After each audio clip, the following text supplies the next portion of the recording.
ახლა მე მაყურებელს კიდევ ერთ ძალიან საინტერესო პროექტზე დაველაპარაკები, რომელიც არანაკლებ ემოციას აღზრავს მათში. როგორც იცით, საქართველოში პროექტი საქართველო ქრისტიანული სახელმწიფო 1700 წლის თავი გრძელდება.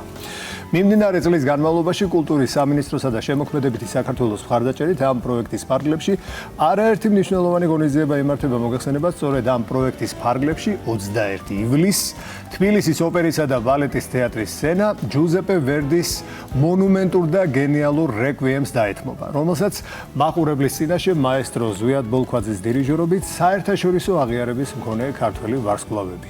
იანო ალიბეგაშვილი, ქეთევან ქემოკლიძე, ოთარ ჯორჯიკია და რამაზ შიკვილაძე შეასრულებენ. პროექტის სამხატვრო ხელმძღვანელი გახლავთ დირიჟორი სვიმონ ჯანგულაშვილი და საოპერო მომღერლები იანო ალიბეგაშვილი და ოთარ ჯორჯიკია არიან ჩვენთან სტუმრად დღეს და მივესალმები სწორედ ამ ძვირფას ადამიანებს. დიდი მადლობა მოგზაურობისთვის. მადლობა თქვენ მოწვევისთვის.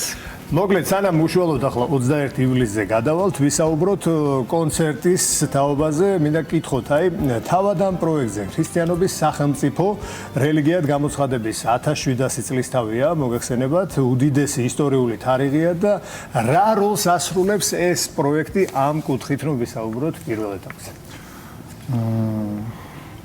ეს თარიღი ძალიან მნიშვნელოვანია ჩვენი ერისთვის და ზოგადად ქრისტიანული ცივილიზაციისათვის, იმიტომ რომ ქართული ეროვნული მსოფლმხედველობის და ქრისტიანობის შეხვედრით არსობრივად და თვისობრივად ახალი და უნიკალური კულტურა დაიბადა, ქართული კულტურა, რომელიც 1700 წელია არა მარტო ჩვენთვის არის ძვირფასი და მნიშვნელოვანი, არამედ მთელი სამყაროსთვის, ჩვენთან შექმნილი ხელოვნება, ჩვენთან შექმნილი ფილოსოფია, სულიერება და ეს თარიღი აღინიშნება პირველ რიგში დაუშვათ ეკლესიაში, საეკლესიო ღვთისმსახურებებით და სხვადასხვა ღონისძიებებით. ეს ფესტივალი, რომელიც დაგვევალა კულტურის სამინისტროს მიერ, აქვე მინდა რომ მადლობა უთხრა ქალბატონ მინისტრ წინათ ენრუხაძეს, თელ მის გუნდს, განსაკუთრებით თათა სვანიძეს, შემოქმედებით საქართველოს. ეს ფესტივალი კლასიკური მუსიკით და აკადემიური მუსიკით გამოხატავს და აჩვენებს მსმენელს თუ რა მოუტანა ქრისტიანობამ ქართულ კულტურას და რა მოუტანა სამყაროს, ხო? ეს არჩეული არ არის მხოლოდ საეკლესიო ნაწარმოებები, ხვალ სრულდება ეს საეკლესიო მუსიკის შედევრია, მაგრამ ის საეკლესიო მუსიკის ფარგლებიდანაც გადის, ამაზე ძვირფასი ადამიანებიც ვილაპარაკებენ. ესე იგი, კონცერტების მთელი ციკლია. ნაწილი უკვე ჩატარდა, 3 ივნისს გაიხსნა ფესტივალი, სადაც მალერის მე-10 სიმფონია შესრულდა. გორის ქალთა გუნდმა ჩაატარა, უნდა ჩავიხედო ჩამონათვალში, იმიტომ რომ ბევრი კონცერტია. გორის ქალთა გუნდმა ჩაატარა კონცერტი 11 ივლისს ზუგდიდში, ძალიან წარმატებული კონცერტი იყო ჩვენი საამაყო თეონა ცირამოასი. 18 ივლისს თბილისის ქალთა გუნდმა ომარ ბურდულის ხელმძღვანელობით ჩაატარა და მერე დაგეგმილია გუნდების და საორკესტრო მუსიკის ძალიან ბევრი კონცერტი 27 ივლისს აფხაზეთის კაპელა იქნება სვანეთში, 31 ივლისს თელავის ქალთა კამერული გუნდი ბათუმში, ანსამბლი იალონი იქნება ლენტეხში, მესტიაში, აჭარაში, ივლისში და სექტემბერში. გორის გოგონათა გუნდი ჩაატარებს თელავში 2 აგვისტოს და მე 5 სექტემბერს არის ისევ რუსთაველის თეატრში, ესე იგი, სიმფონიური მუსიკის კონცერტი ისევ ზვიად ბოლქვაძის ხელმძღვანელობით და გრძელდება ნოემბრამდე. და დახურვა ვიცით უკვე როგორ იქნება თუ ჯერ დახურვა, ესე იგი, ესეთი ყველაზე გამორჩეული საღამო იქნება 14 ოქტომბერს სვეტიცხოვლობას, რომელშიც იქნება პატრიარქის მუსიკა, ჩვენი განსვენებული ნეტარხცენებული ილია მეორის მუსიკა და ქართული მუსიკა ზოგადად. მაგრამ ნოემბრამდე გაგრძელდება, იქ იქნება მოცარტის რეკვიემი, კიდე იგეგმება მალერის, ჩაიკოვსკის, ბეთჰოვენის შესრულება და ესეთი მთელი ციკლი ახლა. კონკრეტულად ჯერ არის. სანამ ფინალურ ეტაპამდე მივალ, ვისაუბრეთ 21 ივლისის ღონისძიებაზე, ქალბატონო იანო. ერთი არის, როდესაც ქართული აუდიტორიის წინაშე ასრულებთ და მეორე არის, როდესაც სხვა შინაარსი ეძლევა ამ ყველაფერს და მე ვგულისხმობ იმ თარიღს, რასაც ეძღვნება, ხო? დიახ. სრულიად ეს ფესტივალი თქვენთვის რა მნიშვნელობის მატარებელია ეს ყველაფერი და რა ელოდება აუდიტორიას, რომელიც მოვა ღონისძიებაზე? დიახ, ჩვენ ყოველთვის აღნიშნავთ, ვინც საზღვარგარეთ მოვაწეოთ, რომ საქართველოს პუბლიკის წინაშე ყოველთვის ძალიან საპასუხისმგებლობა არის, რადგან ის ჩვენ რასაც ვიღებთ უცხოეთში, რასაც ვკრებთ, რასაც რა გამოცდილებასაც ვიღებთ, ეს ყოველთვის უნდა წარუდგინოთ ჩვენს ქართველ მაყურებელს და განსაკუთრებული სიყვარული და განსაკუთრებული ძალით ვეკიდებით ამას, რომ რაღაცა უფრო მეტი სიამონება განიცადონ. ხო ასე არის, საკუთარი ხალხის წინაშე ყოველთვის ასე ხარ. და რას ველოდებით, რა თქმა უნდა, ძალიან ლამაზ საღამოს ველოდებით ხვალ. რეპეტიციები უკვე ჩატარდა, დღეს გვექნება გენერალური რეპეტიცია და უდიდესი მე რეპეტიციის დროსაც ძალიან დიდი მუხტი შევიგრძენით, ძალიან ყველანი ძალიან დიდი ენერგიით მუშაობთ და ძალიან ლამაზი რეპეტიციები იყო თითქმის კონცერტის მუხტის დონეზე. დიახ, ასე ჩატარდა მთელი რეპეტიციები. ნამდვილად ძალიან მნიშვნელოვანი რამ გველოდება წინ და ბატონოთარ თქვენს აუცილებლად უნდა გკითხოთ თქვენთვის რას ნიშნავს ეს ღონისძიება, აი თარიღის მნიშვნელობაზე თამთამაც გააკეთა აქცენტი. ჩემთვისაც ზუსტად იგივენაირი სიხარულია, რაც ჩემი კოლეგებისთვის ალბათ მარტო ჩვენთვის არა, მთელი საქართველოსთვის, როგორც ერთ-ერთი ყველაზე ძირძველი ქრისტიანული ქვეყანა, ამ შემთხვევაში მართლმადიდებლური ქვეყანა. ეს ნაწარმოები თავისთავად ძალიან თავისებური ნაწარმოებია, თვითონ ვერდის რექვიემი. იმიტომ რომ ეს არ არის თავდაპირველად არ არის ღვთისადმი საგალობელი ვერდის მხრიდან. მან დაუწერა ადამიანური ასე ვთქვათ თავისი ტკივილი და თავისი განცდები. თუმცა ძალიან მნიშვნელოვანი ფრაზები აქვს ამოკრეფილი სასიმღერო ფრაზები, რომლითაც ადამიანს ვერ მიმართავ მაგ ფრაზებით. თავისებური რაღაცნაირი მისტიკური იდუმალება აქვს, იმიტომ რომ თვითონ ვერდი არ გამოირჩეოდა დიდი ასე ვთქვათ დიდი რელიგიურობით ნამდვილად არ გამოირჩეოდა, მაგრამ ერთ-ერთი ყველაზე მნიშვნელოვანი რელიგიური ნაწარმოები გამოუვიდა ისტორიაში. და ყველა რექვიემისგან განსხვავებულია თავისი დრამატიზმით. და მინდა ისიც გითხრათ, რომ რაც ალბათ ვერდიმ ვერ თქვა იმ სიტყვებით, რაც რექვიემის განმავლობაში ჟღერს, აი ყველას უსურვებდი, რომ ის მუსიკა მოისმინონ, იმიტომ რომ მუსიკა 10ჯერ და 100ჯერ აღემატება იმ თითქოს აი იმ სიტყვებს, რაც მან ჩადომანდ. იმიტომ რომ არ არსებობს ადამიანი მოვიდეს ამ რექვიემის მოსასმენად და ვერ განიცადოს რაღაცა სხვანაირი გზნობა, რაც აქამდე თითქოს არ გამოუცდია. ამიტომ ყველანაირად ვეცდებით ჩვენ ჩემს იანოსთან, ჩემს კეთისთან, ზვიადისთან, გუნდთან, ორკესტრთან, ყველასთან ერთად, რომ მაქსიმალური სიამოვნებაც მივანიჭოთ ადამიანებს და ის რაღაც ახალი ემოცია წაიღონ, რაც მოუძდევს ასე ვთქვათ ნაწარმოებს და შეესაბამება ამ ღირსშესანიშნავ თარიღს. ბატონოთა, რამდენ ხნიანია საღამო მთლიანად? ვერდის რექვიემი გააჩნია რა ტემპში წავა, თუმცა რამდენ ხანში ჩაიწერეთ? არა, საათნახევარზე მეტი არ უნდა იყოს.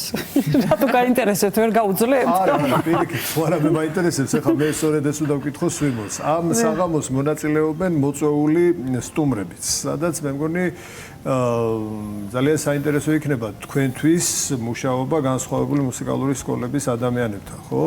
როგორია, რამდენად სირთულე იყო ეს ყველაფერი, მათთან მუშაობა და ალბათ საინტერესოც იქნებოდა პირადად თქვენთვის, ბატონო, ამ შეიძლება თქვენ გეკითხებით. ეს უფრო მეტად იყო იმ პირველ კონცერტზე, მალერის სიმფონიაში და აქ მოწვეულები ამ შემთხვევაში უცხოეთში მოღვაწე ქართველები არიან.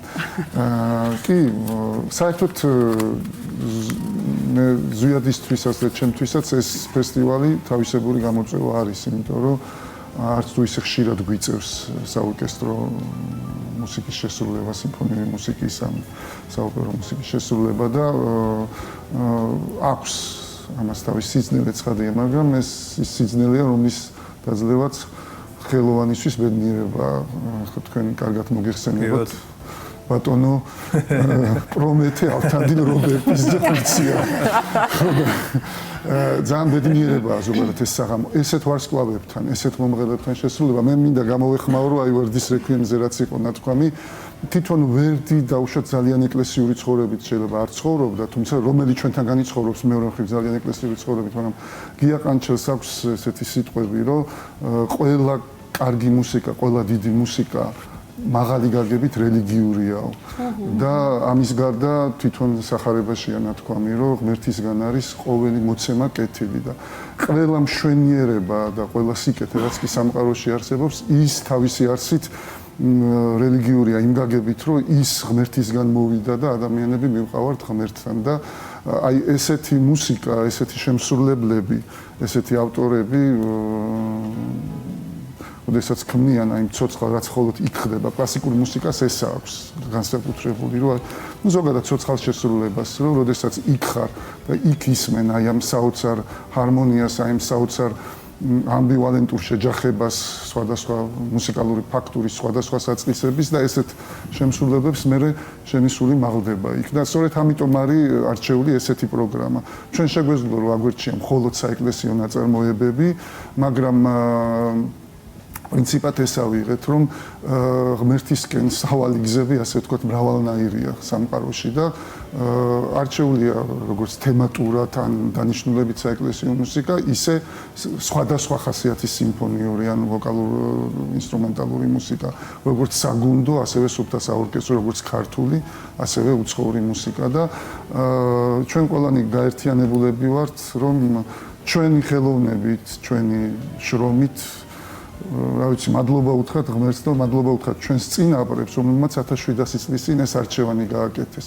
მათ რო ეს არჩევანი არ გაეკეთებინათ, ხო, ჩვენ რაც მოარიძის რა და როგორ იქნება. კი არა, შეფასებთან ყოფილიყო ქართველიერი, ქრისტიანობამ გადაგვარჩინა ჩვენ ეს ვიცით ყველამ და ამიტომ ჩვენ ამით აღნიშნავთ ამ დღესასწაულს. თქვენც ახსენეთ, რომ აი ესეთ მუსიკოსებთან და ვარსკვლავებთან შეხვედრა მართლა ძალიან დიდი ფუფუნება არის აუდიტორიისათვის. მე მაინტერესებს, კიდევ გვექნება თუ არა ეს ფუფუნება ბატონო თარქალბატონო იანო, როდეს უახლოეს მომავალში ქართულ აუდიტორიას რომ მოგისმინოთ 21 ივლისის კონცერტის მიღმა და ასევე თქვენი აზრი მაინტერესებს. აი ეს ფესტივალი არ არის მხოლოდ რაც მუსიკალური დატვირთვის რასაკვირველია, ეს რაც ბატონმა სიმონეც აღნიშნა პოლიტიკურ-კულტურული იდენტობის რაღაცნაირად უფრო მეტად აქცენტირება არის. თქვენი პერსპექტივა როგორი არის ამ ფესტივალზე? ძალიან უახლოვდება სულიერ დატვირთვას უფრო სწორედ იცით და კიდევ ერთხელ ხალხს უსმენთ ჩვენ არჩევანს, როგორც აღნიშნა სვიმონმა. ეს ულამაზესი იუბილე არის, მართლა ბედნიერება რომ იუბილეს მოვესწარი. და შემდეგ იქნება ვინმე სხვა კიდევ ბედნიერი, როდესაც აღნიშნავენ 1800 შემდეგ. და ეს მართლა ბედნიერი ვართ ჩვენ ძალიან უნდა ვიამაყოთ ჩვენი კულტურით, ჩვენი წარსულით აბსოლუტურად, რომ აი ეს პატარა ერი აი ემხელა ისტორიული მნიშვნელობის ვართ. და ეს არასოდეს არ უნდა დაგვავიწყდეს ჩვენ. ნუ ეს რაც შეეხება ეს ფუფუნება, ეს ჩემთვის არის ფუფუნება, რომ საქართველოში მიიწევს სამბოლოო დროს ძალიან ხშირად გამოსვლა. ძალიან ბედნიერი ვარ მართლა, იმიტომ რომ ძალიან მაკლდა, ძალიან ვაკლდი და მე მგონი 14-ში მივიღე მონაწილეობა, სადაც უწმინდესის სწორედ მაგის მოსმენა. დიახ, უწმინდესის ave Marijas გარეშე როგორ შეიძლება რომ ეს დღე იყოს. ქალბატონო იანო, ორი სიტყვაც რო გითხრათ, ქართულ და უცხოელ მაყურებელზე თქვენი გადმოსახედიდან რა სიტყვებით? ნუ სხვადასხვა არის. ქართული მაყურებელი მოდი ნუ დავიწყებთ, რომ ჩვენ ძალიან გათამამებულები ვართ. თითქანვე ძალიან დიდი შედევრები, რომლებიც იწერებოდა, პრემიერები, მაგალითად დონიცეტის თუ ვერდის საქართველოში ეგრევე მალევე სრულდებოდა. ეს არ უნდა დაგვავიწყდეს ეს ყველაფერი, რომ ჩვენ ვართ ასეთი თარიღებით ძალიან გათამამებულები. ასე რომ საზოგადო პუბლიკა არის. რა თქმა უნდა, ყველა ქვეყანას თავისებური პუბლიკა ჰყავს, მაგრამ საქართველოში რო ჩამოდართ, თქოს ოჯახის წევრები არიან, ვისაც მინდა რომ დაუმტკიცო, აი მე რა ვისწავლე. აი ეს არის პატარა, ხო, აი ესეთი მოკლე პასუხი. თქვენს მსგავსი გამოცდილებები გაქვთ ემოციური ქართულ აუდიტორიასთან? კი, ნამდვილად ასე არის. ძალიან შინაური და ძალიან მშობლიური ემოციები არის საქართველოში ყოფნა და სიმღერა. ყველაზე მეტად სიმართლე გითხრათ, აქ ვარ ყველაზე მშვიდიც და ყველაზე ბედნიერიც. ჩვენი მაყურებელი ძალიან ემოციურია. და ძალიან კარგად ესმის ყველაფერი გულის სიღრმეში. შეიძლება სიტყვები ყველა ოპერის შეიძლება არ იცოდეს, მაგრამ მუსიკას ქართველი ძალიან კარგად გრძნობს და ძალიან კარგად შეუძლია ასევე შეფასებაც. ამიტომ ჩვენი ქართველი პუბლიკის სტაში ჩვენთვის ალბათ ყველაზე ძვირფასი. ეს იგივე არის, რომ ყველას მთელი მსოფლიო შეიძლება მოიარო და სახში რომ მოხალდა დედა და მამა რო დაგიკრავს თავს და გაკოცებს და მოგეფერება ყველაზე დიდი ბედნიერი მაშინ ხარ ადამიანი.